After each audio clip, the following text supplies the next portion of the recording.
अस्सलामु अलैकुम वरहमतुल्लाहि वबरकातुहू। आज की इस वीडियो में हम सही बुखारी की एक बहुत इंपॉर्टेंट हदीस का जिक्र करेंगे, जिसमें हमें ये बयान किया गया है और नबी करीम पर वही किस तरह नाजिल होती थी। ये हदीस हमें वही, कुरान और नबुवात की अजमत समझने में मदद देती है।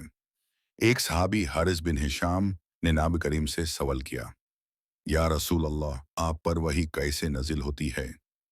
नाबी करीम ने फरमाया, कभी मुझ पर वही इस तरह नाजिल होती है कि मुझे घंटी की सी आवाज़ महसूस होती है, और वही की यह कैफियत मुझ पर बहुत भारी होती है। जब यह कैफियत ख़त्म हो जाती है तो जो वही नाजिल की जाती है वो मेरे दिल और दिमाग में महफूज हो जाती है।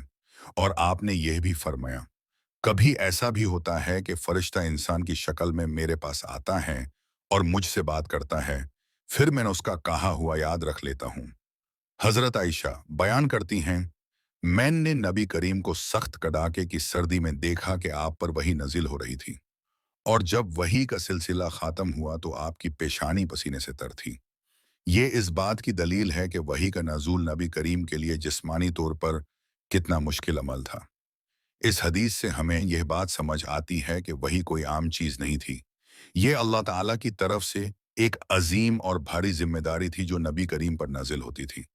कुरान किसी इंसान का लिखा हुआ कलम नहीं, बल्कि अल्लाह ताला का नाजिल करदा कलम है।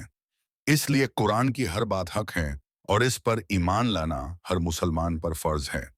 आज हमें चाहिए कि हम कुरान को सिर्फ पढ़ने तक महदूद न रखें, बल्कि इसे समझें और अपनी जिंदगी में अमल करें। जब हम वही की अजमत को समझेंगे तो हमारे दिल में इन कुरान की कदर खुद ब खुद बढ़ जाएगी। इस हदीस से हमें ये सबक मिलता है कि नबी करीम ने अल्लाह का पैगाम बहुत मुश्किल और अमानत के साथ हम तक पहुंचाया।